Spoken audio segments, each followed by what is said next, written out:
Ahora vamos a comenzar a aprender a graficar. Grafiquemos las frecuencias absolutas.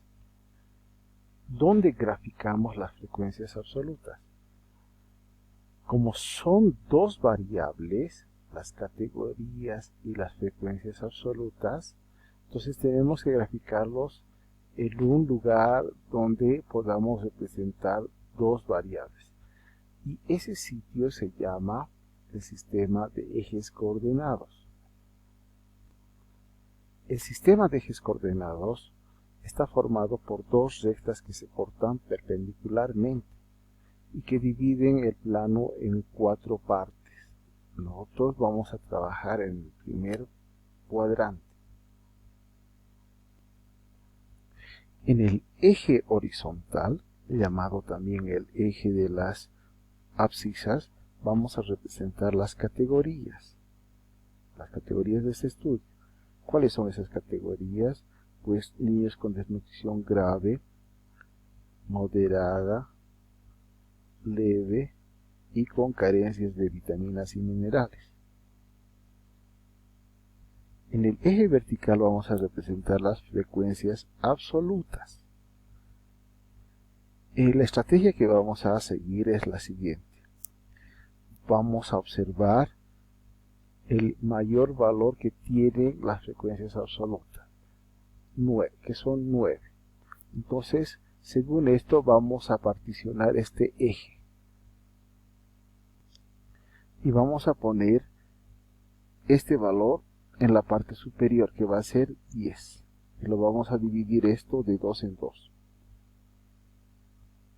2, 4, 6, 8 y 10. La escala tiene que ser adecuada y bien proporcionada. Para formar el diagrama de barras de las frecuencias absolutas necesitamos de dos puntos de referencia. Por un lado, el que nos da las categorías, ¿no?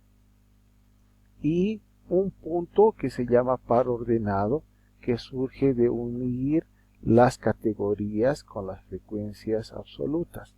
En este caso va a ser el punto 8.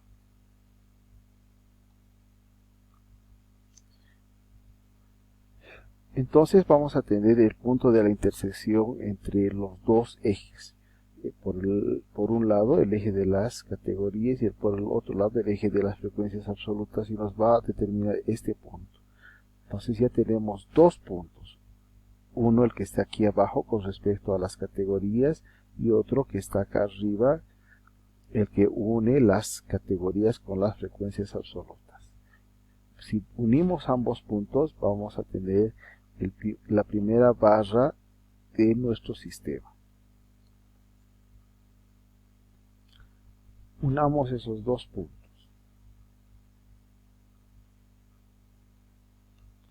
Ya tenemos formada la primera barra. Para la segunda categoría procedemos del mismo modo. Vamos a identificar dos puntos y vamos a trazar una barra. Entonces, el primer punto está sobre el eje de las categorías y la tenemos identificado con el punto rojo. Y el segundo punto nos va a dar la intersección de la categoría con la frecuencia absoluta, que en este caso es 4.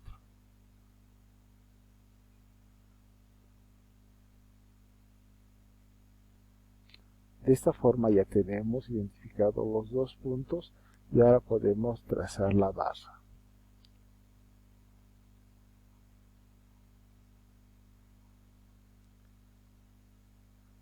Para la tercera categoría procedemos de la misma forma. Identificado el otro punto, procedemos a unirlo por medio de una barra.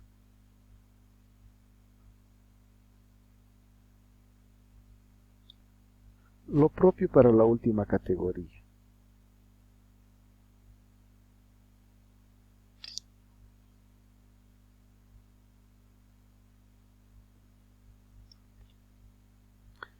Este es nuestro diagrama de barras para las frecuencias absolutas. Ahora procederemos a verificar las frecuencias relativas. Procedemos de la misma forma en que lo hicimos con las frecuencias absolutas. En el eje horizontal vamos a establecer las categorías de nuestro estudio.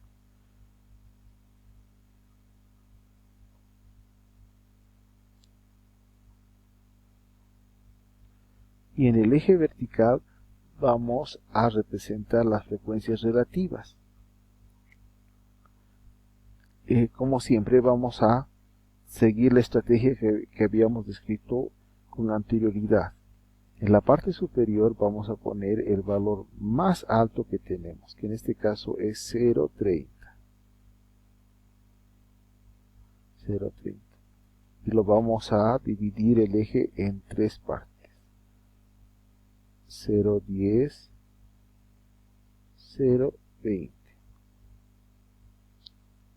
Ahora, para dibujar el diagrama de barras tenemos que identificar dos puntos. Uno, el que viene dado por las categorías, y otro por la intersección entre categorías y frecuencias relativas. Ya tenemos dos puntos, uno en el eje horizontal y otro en la intersección, por lo tanto podemos trazar la barra.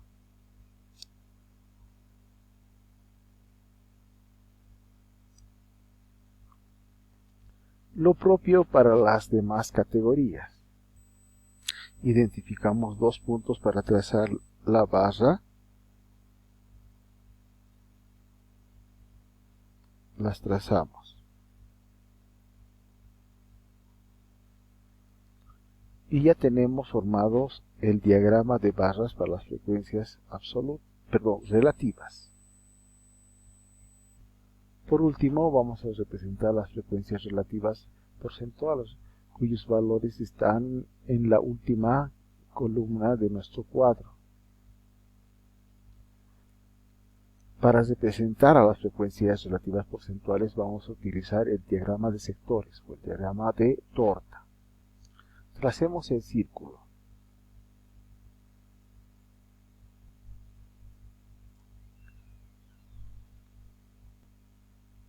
La idea es dividir el círculo en tantas partes como categorías haya. En este caso son 4 categorías y nosotros deberíamos partir el círculo en 4 partes. Cada parte tiene que ser proporcional a la importancia relativa de cada una de las categorías, y eso está establecido con la frecuencia relativa porcentual.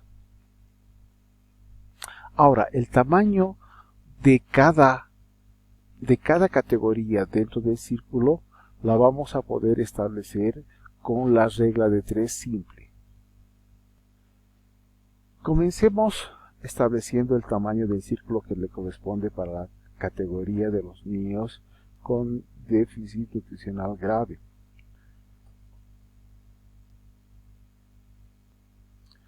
Y se lo establece siguiendo la regla de 3 de la siguiente forma.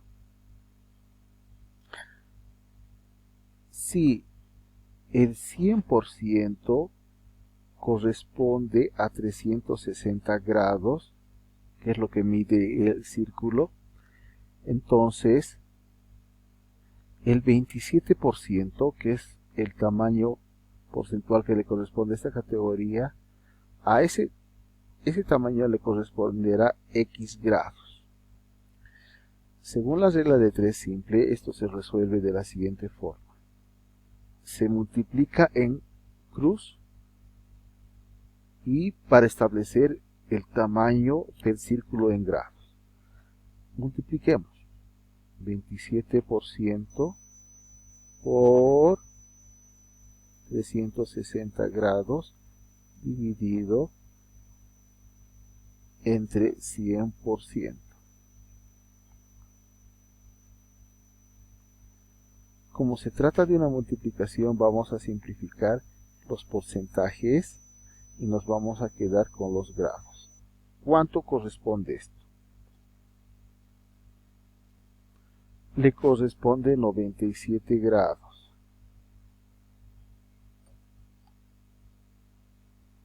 Si quisiéramos establecer qué tamaño es 97 grados, podríamos razonar de la siguiente forma. Sabemos que el total del círculo mide 360 grados, pero la mitad vale 180 grados. Y la mitad de la mitad vale 90 grados. Acá yo tengo 97 grados, por lo tanto, esto tiene que estar más o menos por acá, los 97 grados.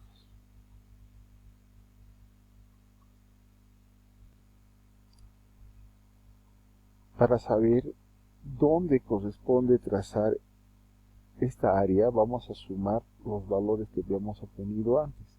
97 grados más los 47 grados presentes, que hacen un total de 144 grados.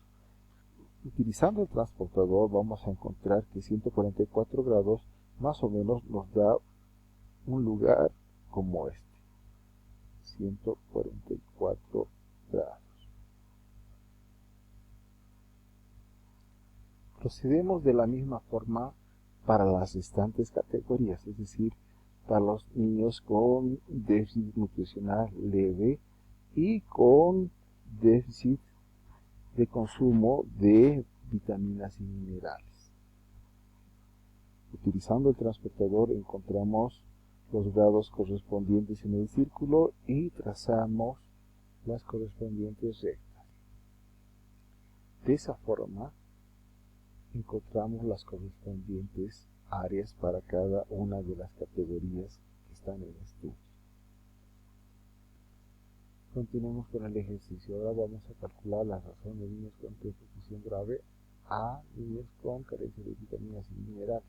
La razón lo obtenemos dividiendo la cantidad de niños con desnutrición grave sobre la cantidad de niños con carencia de vitaminas. Eso nos da 8/9. Esto lo podemos representar gráficamente utilizando las herramientas de los números fraccionarios. Entonces acá representamos las 9 partes del todo y pintamos las 8 partes que corresponden a los niños con desnutrición grave. Por último, calculamos la proporción de niños con desnutrición grave. La proporción lo calculamos como un cociente entre la cantidad de niños con desnutrición grave y el total de niños que fueron objeto de este estudio. Y eso nos da 0,27. Esto lo podemos representar gráficamente con un diagrama de sectores. Para concluir, les ofrezco un cuadro comparativo con las dos medidas relativas que hemos estudiado. ¿Cuáles son las razones y las proporciones? El otro lo dejamos para más adelante. Para saber cómo se diferencian una de las otras, decimos que la razón se calcula con dos categorías de una variable, en tanto que la proporción se calcula como un cociente entre una categoría y el total. Teniendo eso presente, ustedes van a poder apreciar la diferencia entre una y otra medida, resumen, relativa. Bueno, lo dejamos esto acá. Vamos a continuar haciendo más ejercicios. Muchas gracias por su atención.